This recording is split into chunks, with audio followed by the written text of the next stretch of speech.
A millionaire stood alone at his son's grave when a soft broken cry drifted through the cold air behind him. At first, he thought it was the wind whispering through the headstones, but then came the quiet sound of breathing, the kind that trembles between fear and exhaustion. When he turned, he saw her, a barefoot girl, no older than 9, shivering in the snow, clutching the corner of his son's headstone as if it were the last safe place on earth. What she said next shattered everything he thought he knew about his son. "I knew Noah," she whispered. "He was my only friend. He told me if anything ever happened to him, I should find you." Before we go any further, ask yourself, what would you do if a stranger appeared at your child's grave with a message they left behind? Because what happens next will shake every belief this man ever held about love, loss, and redemption.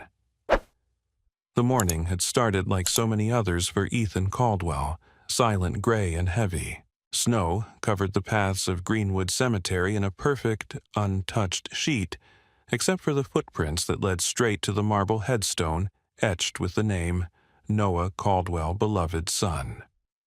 For 5 years, Ethan had returned on this same day at this same hour carrying the same bouquet of white lilies.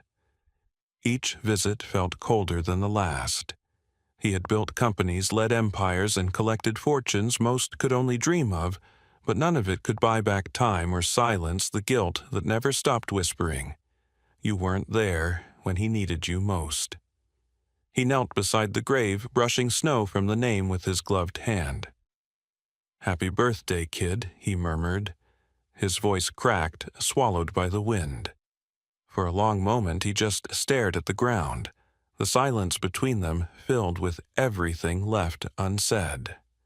Then sniffle. Barely a sound, but enough to make him turn sharply. Behind the neighboring stone, a pair of wide, frightened eyes stared back at him. The girl looked fragile, like something the world had forgotten. Her coat was too thin, her cheeks raw from the cold, and her hair tangled in messy curls. She froze, ready to run. Ethan softened his voice. "Hey, it's okay. I won't hurt you." She didn't move. "Please," she said, her voice shaking, "don't make me leave." He took a cautious step closer. "You shouldn't be out here, sweetheart. It's below freezing." "I'm fine," she said quickly, hugging herself tighter. "I just come here sometimes." "To the cemetery."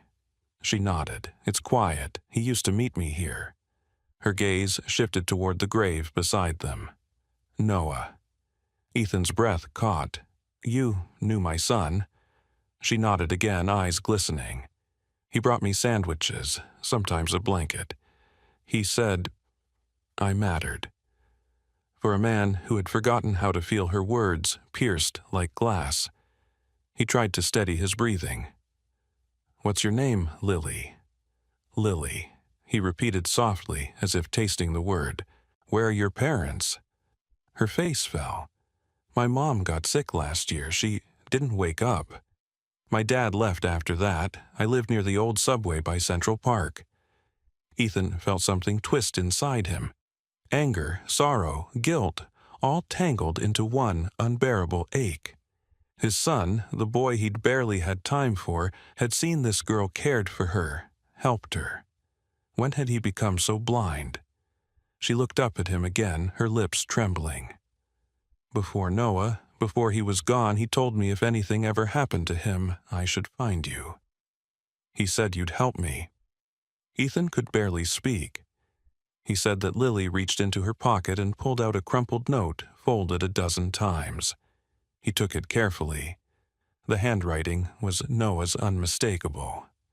The ink was faded, but the words were clear. "If something happens to me, promise me you'll look after Lily. She's been through more than anyone knows." His knees nearly buckled. 5 years he'd mourned, believing his son's life ended with tragedy. But here in this fragile child's trembling hands was proof that Noah's heart had lived on, still trying to help even after death. Without thinking, Ethan shrugged off his coat and draped it over her shoulders. She sank into its warmth, whispering, "It smells like him." He swallowed hard. "Come with me, Lily. You can't stay out here." Her eyes widened in disbelief. "You mean, with you?" He nodded. "You mattered to Noah. That means you matter to me." She hesitated, then stepped forward, small and trembling. And for a brief, impossible second, Ethan saw his son's smile flicker across her face. It felt like the first sunlight after endless winter. As they walked toward the car, the cemetery around them fell into silence.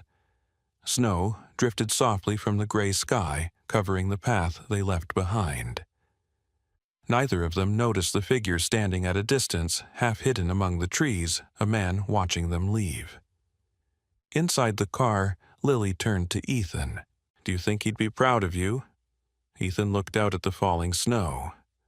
"I hope so," he whispered. She smiled faintly. "He said you'd understand one day." "What do you mean?" Ethan asked. But Lily only stared out the window, her voice quiet and steady.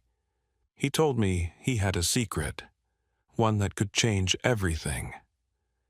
Ethan's hand froze on the steering wheel. The engine hummed softly, the world outside blurring into white.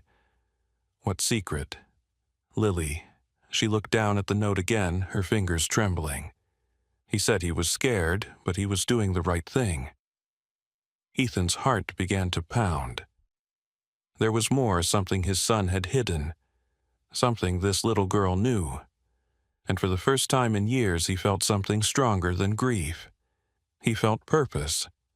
What was Noah hiding? What truth had cost him his life?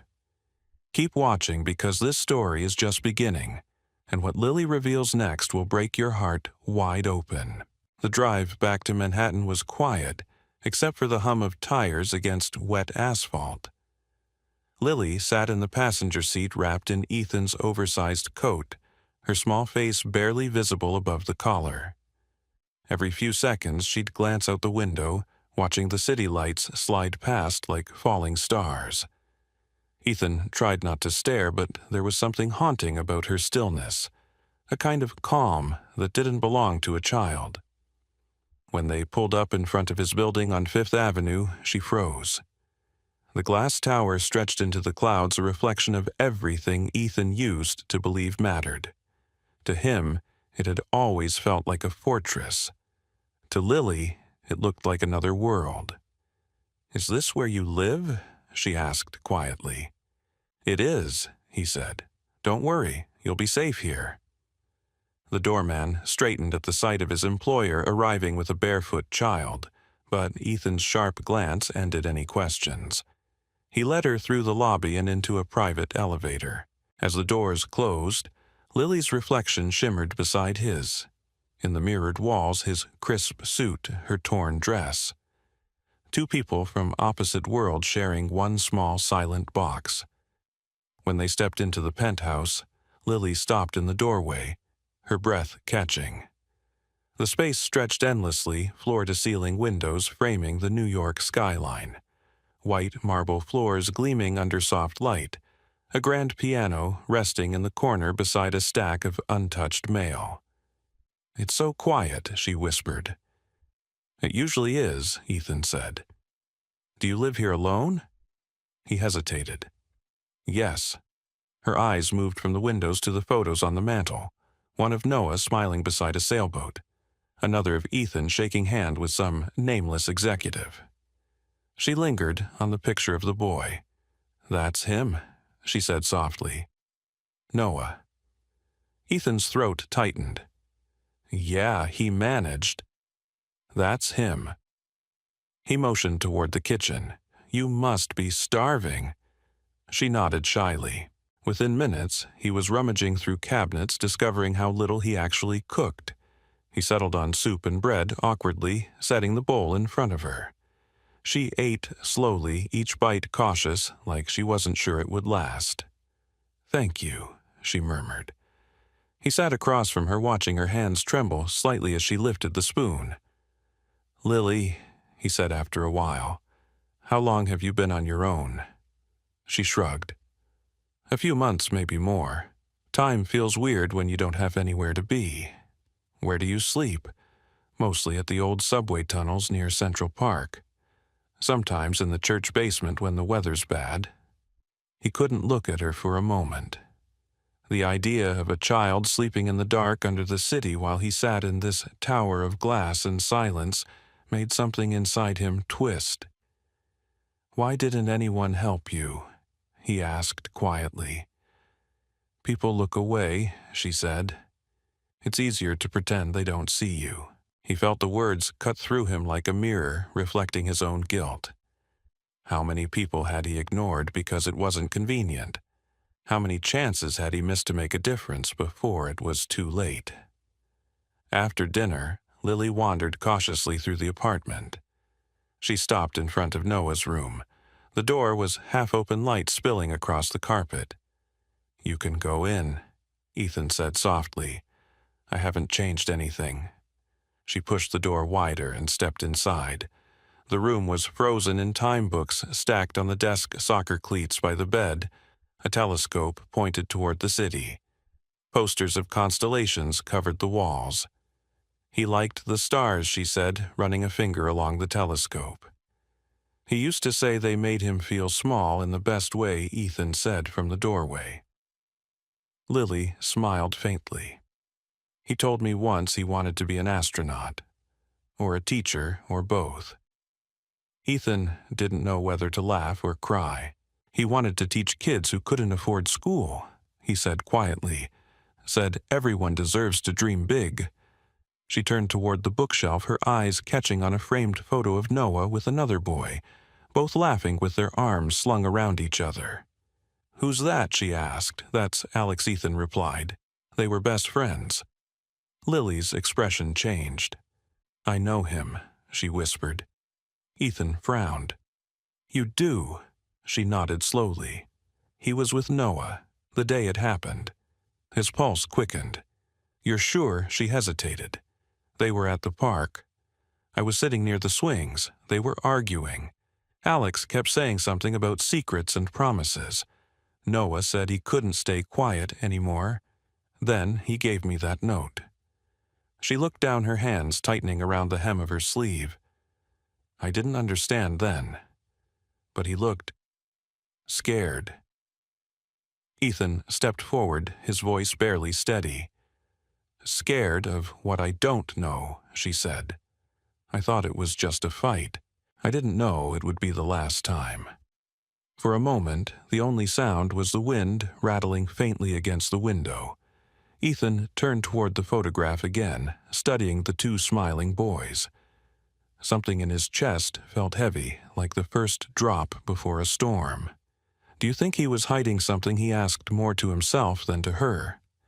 She didn't answer, just looked up at him with wide, tired eyes.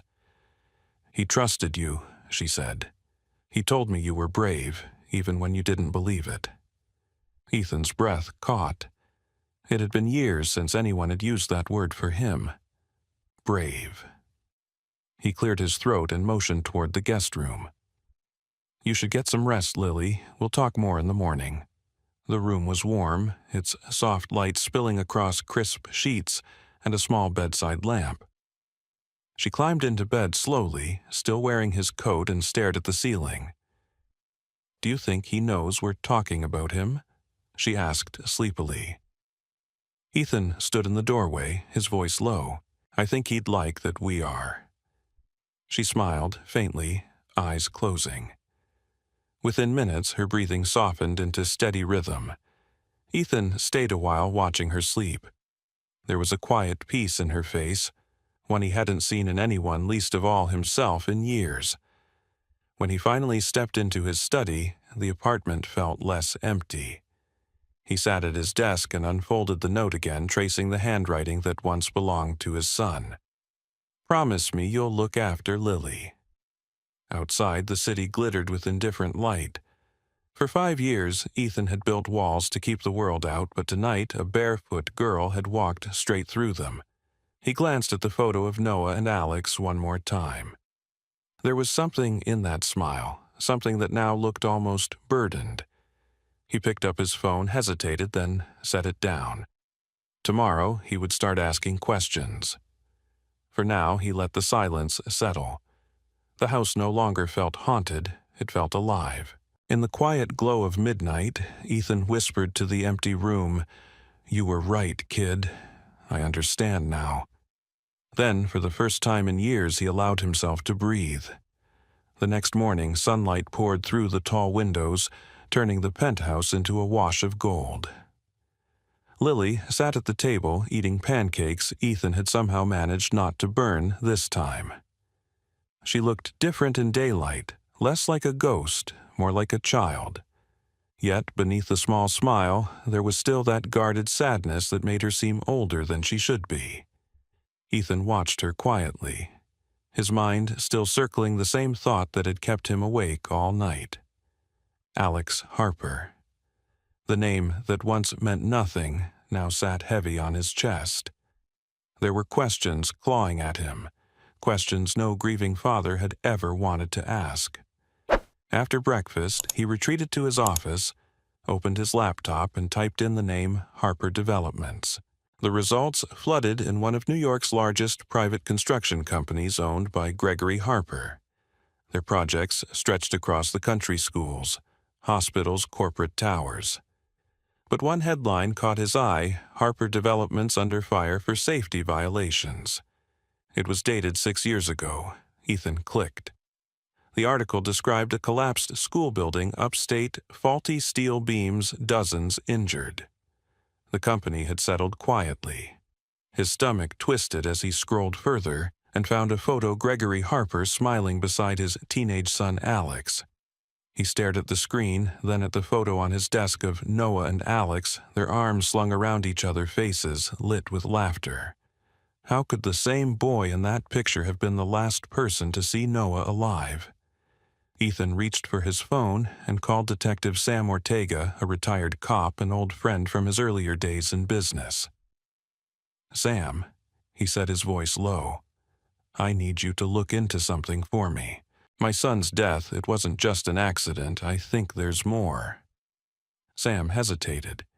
"You sure you want to go down that road, Ethan? Sometimes the truth hurts worse than the lie." "I've been living with lies for 5 years," Ethan said. "I can handle the truth." That afternoon, while Sam began digging, Ethan spent the day with Lily. He'd promised himself he wouldn't let his questions overshadow her presence. She'd already lost enough. Together they made hot cocoa and sat on the balcony, the city stretching endlessly below them. "Do you miss him a lot?" she asked suddenly. "Every day," he said. "Sometimes I still catch myself thinking I'll see him walk through the door." Lily looked down at her mug. "He used to talk about you, you know. Said you were busy, but not in a bad way. Said you were trying to make things better for people." Ethan smiled faintly. "He gave me more credit than I deserved." She tilted her head. "He said you were brave." He felt that word again, brave, echo like it had the night before. "I'm trying to be," he said quietly. That evening, Sam called back. I pulled the files. The night Noah died, there was a police report argument near Riverside Park. 2 male teens, no names given. One of them matched Noah's description. No follow-up, though. They ruled the death accidental because of the drunk driver. Ethan's heart pounded. "Can you find out who the other boy was?" "Already on it," Sam said. "But there's more. Noah volunteered at a school site the week before he died, one of Harper's projects. The same site that failed inspection later. Your kid was asking questions, Ethan. He might have found something he wasn't supposed to." Ethan's hand tightened around the phone. He looked toward the living room where Lily sat drawing at the coffee table, humming softly to herself.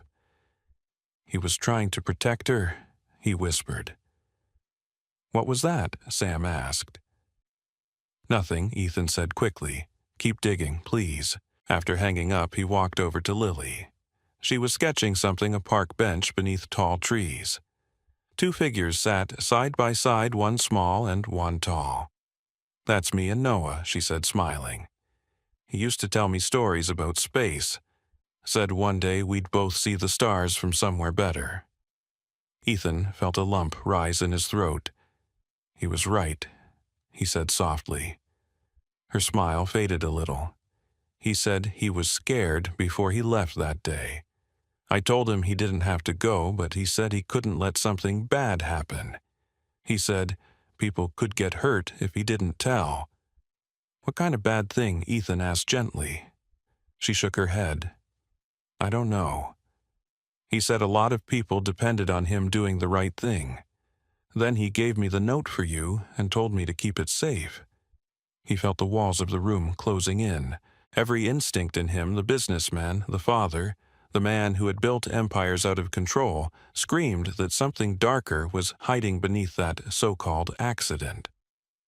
Later that night, after Lily fell asleep, Ethan opened his email. A message from Sam waited in his inbox with the subject line, "You were right." He clicked. The report confirmed it. Alex Harper had been seen arguing with Noah that evening minutes before the crash. Witnesses had come forward after the case reopened describing the confrontation. The words, "It's your dad's fault," had been shouted, followed by silence, then the sound of screeching tires. Ethan sat back, the air leaving his lungs. He didn't know whether to feel fury or heartbreak. His son had died trying to tell the truth, and no one had listened. Until now. He went to Noah's room and stood in the doorway. The smell of his cologne still lingered faintly in the air, mixed with dust and time. "You were right, kid," he whispered. "You were trying to fix what we broke." He glanced toward the guest room where Lily slept soundly, her hand still clutching the note Noah had written. A fragile piece of paper had become the bridge between past and present, loss and purpose. Ethan looked out at the city lights shimmering against the night sky. Somewhere out there, Alex Harper was living with a truth he hadn't spoken. And tomorrow Ethan Caldwell intended to find him. The truth arrived not with fanfare but with a quiet knock on Ethan's office door. Detective Sam Ortega stepped inside, his expression grave, a thin file clutched in his hand. "You were right," he said simply. Ethan stood slowly, the world narrowing to that single sentence. Sam placed the file on the desk. "We have a witness. A jogger saw the argument that night. It wasn't just shouting." Alex Harper pushed Noah hard. "Your son stumbled into the street." The car hit him before either of them could move. The words landed like a blade. For a moment, Ethan couldn't breathe. "So it wasn't an accident," he said flatly. Sam hesitated. "Not in the way you think." The driver was still drunk. But that push, it changed everything. Alex panicked, didn't call for help, just ran. His father covered it up, paid people off, made sure the police stopped asking questions. Ethan pressed a trembling hand against his mouth. 5 years of believing fate had taken his son when it had really been silence and fear. "Where is he now?" Ethan asked, his voice low. "Still in the city," Sam said. "He works for his father's company." "Do you want me to—" "No," Ethan interrupted. "I'll handle it." That evening, Ethan drove alone to the Harper estate in Westchester. The mansion stood behind iron gates, all glass and money, the kind of place that looked invincible. But as he approached the door, he didn't see power. He saw rot disguised as luxury. A housekeeper opened the door, startled to see him. Within moments, Alex Harper appeared at the top of the stairs. He looked older than his years, the weight of guilt etched deep into his face. When he saw Ethan, his eyes widened with something between fear and relief. "Mr. Caldwell," he whispered. Ethan's voice was calm, too calm. "We need to talk." They sat in the massive living room, silence stretching between them like glass ready to shatter. Finally, Ethan spoke. "You were with him that night." Alex swallowed hard. "Yes, you argued. Yes, you pushed him." Tears gathered in Alex's eyes. I didn't mean to. He was angry. He said he was going to tell the authorities about my father's company. I tried to stop him, to calm him down. I grabbed his arm, he pulled away, and I pushed. He fell. I swear, I didn't know the car was coming. Ethan's hands tightened into fists, and instead of calling for help, you ran. Alex nodded, shaking. I wanted to, but my dad, he told me to stay quiet. He said he'd fix everything. Ethan's voice broke. He fixed it by burying the truth. By burying my son. Alex's face crumpled. I've lived with it every day since. I see him when I close my eyes. I wanted to tell you, but I was scared. My father said if I spoke, I'd destroy the company, ruin our family. But Noah, he made me promise something before he fell. Ethan froze. What promise? Alex looked up, tears streaking down his cheeks. He said, "Take care of Lily. Don't let her disappear." That's all he could say before. His voice broke completely. For a long time, Ethan said nothing. His anger was still there, hot and blinding, but it was tangled now with something else, grief, sorrow, the faintest trace of understanding. He looked at Alex, a broken man still trying to atone for a moment he couldn't undo. "Did your father know about Lily?" Ethan asked. Alex nodded. Yes. He said she'd be a liability, that if anyone found out Noah was helping a homeless girl, it could make people ask questions. That's why Noah was so determined to speak out. He wanted to expose everything. Ethan stood and walked toward the window. The reflection of his own face stared back, tired-lined, older than he remembered. "You've carried this for 5 years," he said quietly. "That's long enough." Alex looked up, startled. "What are you going to do?" Ethan turned to him. "Tell the truth. All of it, not for revenge, for justice. Noah died trying to do the right thing. It's time someone finished what he started." The next morning, Ethan met with Sam and the district attorney. Within hours, the story broke across every major network, whistleblowers, death reopened billionaires, sun-linked to corporate cover-up. The Harper's empire began to crumble. Gregory Harper was indicted for fraud and obstruction. Alex came forward voluntarily, giving a full confession and publicly apologizing to the Caldwell family. Reporters swarmed the courthouse, but Ethan didn't speak. He wasn't interested in headlines. That evening, he took Lily back to Greenwood Cemetery. Snow dusted the ground again, just as it had the day they met. Together, they stood before Noah's grave. Ethan knelt, placing a single white lily on the marble. "It's over," he whispered. "The truth's out. You can rest now."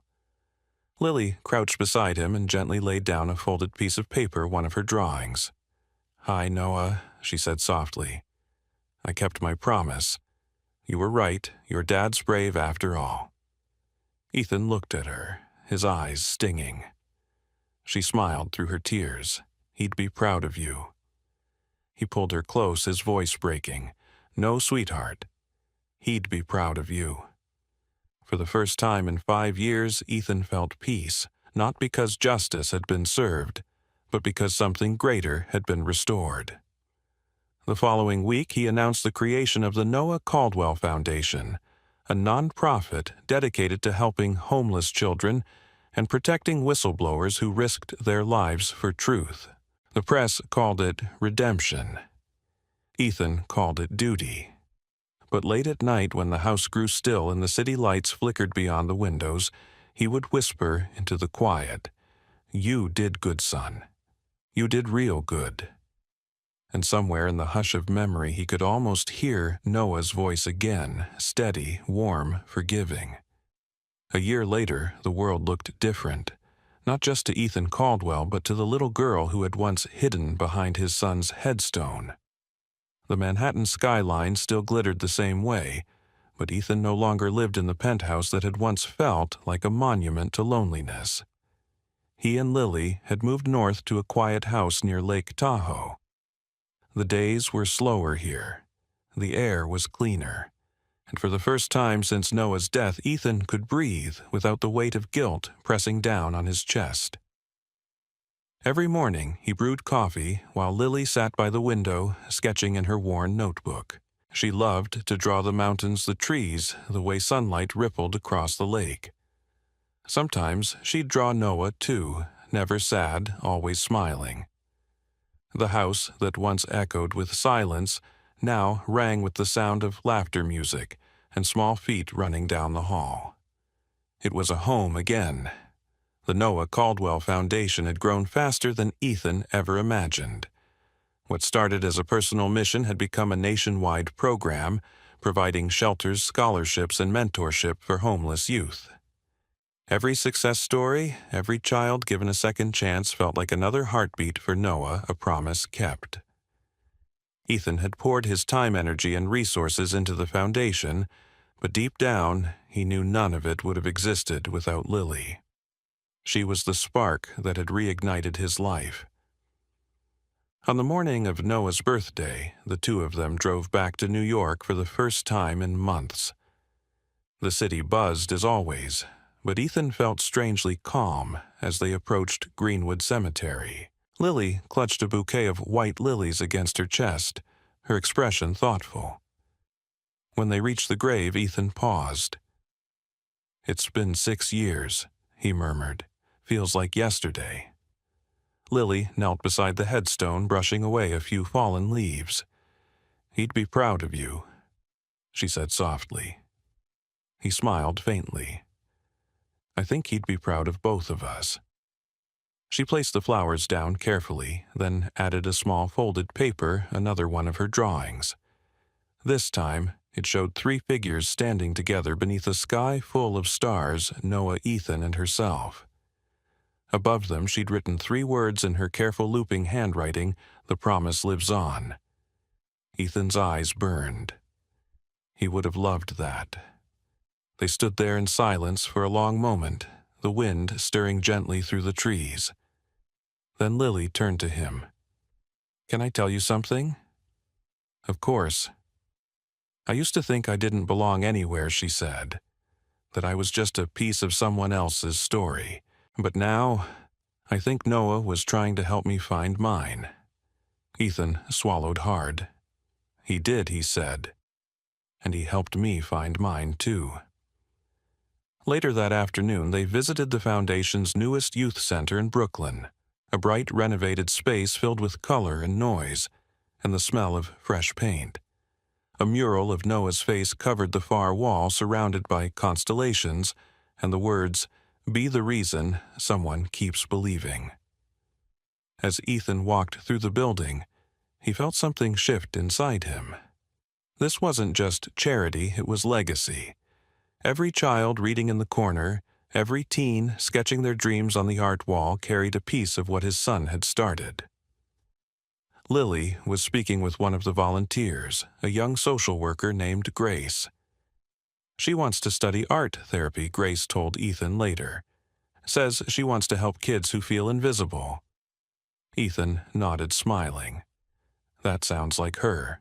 When evening fell, they stood outside on the center's rooftop terrace, the city lights flickering below. Lily leaned on the railing, her hair dancing in the breeze. "Do you think Noah can see all this?" she asked. Ethan looked up at the sky. "If kindness leaves a mark, then yeah," he said quietly. "He sees everything." A few months later, the foundation hosted its first annual gala. Donors, educators, and families filled the hall, but the real stars were the kids. One by one, they shared their stories of second chances, of hope restored. When Lily took the stage, she held the microphone with steady hands, her voice clear but trembling with emotion. "I wouldn't be here today if not for 2 people," she began. "A boy who saw me when no one else did, and his father who kept his promise. They showed me that sometimes love doesn't end. It just changes shape." Ethan felt tears sting his eyes as the room erupted in applause. In that moment, he realized this was what healing looked like, not forgetting, but carrying forward. Later that night, as they drove home through quiet streets, Lily rested her head against the window. "You know," she said sleepily when Noah told me to find you, "I think he already knew what would happen." Ethan smiled. "You think he planned all this?" She nodded. "He wanted you to have someone to keep you company." He glanced at her, her small figure bundled in his old coat. "Then he got his wish," he said softly. When they reached home, the lake shimmered under a blanket of moonlight. Ethan stood on the porch for a long time, watching the reflection ripple across the water. He thought of Noah, his laughter, his compassion, his unshakable belief that good always found a way through. Inside, Lily had already fallen asleep on the couch, her sketchbook open beside her.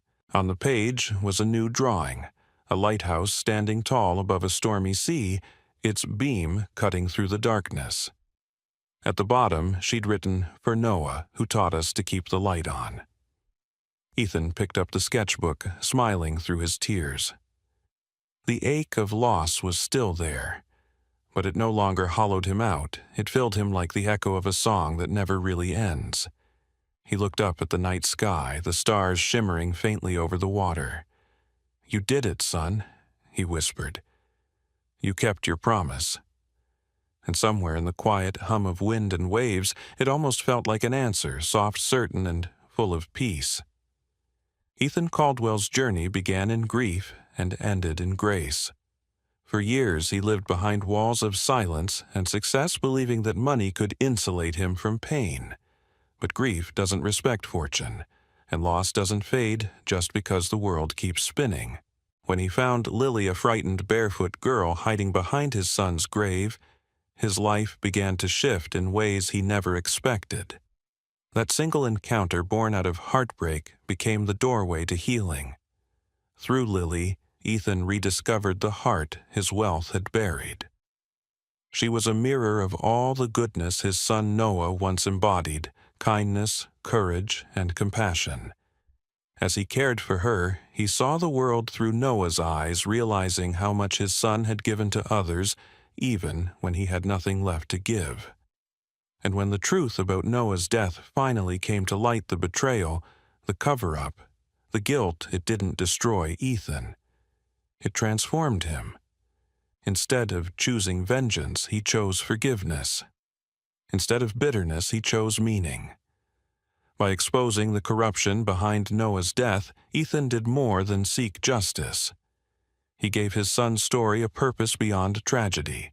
Founding the Noah Caldwell Foundation became his way of keeping his son's promise alive, a promise to protect, to care, and to give hope to those who have none. And in doing so, he discovered something profound. Love doesn't end when life does. It continues through the lives we touch, the hearts we heal, and the kindness we choose even after we've been broken. Lily, once invisible to the world, became living proof of that truth. The scared child he met in the snow grew into a confident young woman, her laughter echoing through the home that had once been filled with silence. She carried Noah's light forward, turning her pain into art, her loss into love. Together they honored his memory not by mourning, but by living fully, compassionately, bravely. Ethan's story reminds us that redemption doesn't come from success, revenge, or control. It comes from letting go, from opening our hearts to others, and from allowing love to do the quiet work of repair. The greatest legacies are not built from power or money, they are built from compassion. One act of kindness, one second chance. One person who refuses to give up on another, that's what changes lives. And maybe that's the lesson we're meant to take from this story. The smallest gesture can save someone's world. You don't have to be a millionaire to make a difference. You just have to care. Whether it's helping a stranger, forgiving someone who hurt you, or reaching out to someone you've lost touch with, those are the choices that define us. That's how love endures. So, as you close this story, think about your own. Who could you forgive? Who could you help? Whose life could you quietly change by showing up, by listening, by believing they matter? Because that's what Noah did for Lily. That's what Lily did for Ethan. And that's what we're all capable of if we choose to see the humanity in one another. If this story moved you, if it made you feel something real, take a moment to share it with someone who needs hope today. Leave a comment. Tell us what part touched you most and let us know what kindness means to you. And don't forget to subscribe to this channel. It's your support that keeps stories like this alive. Every view, every word of encouragement helps us create more stories that remind the world love never dies. It only finds new places to grow.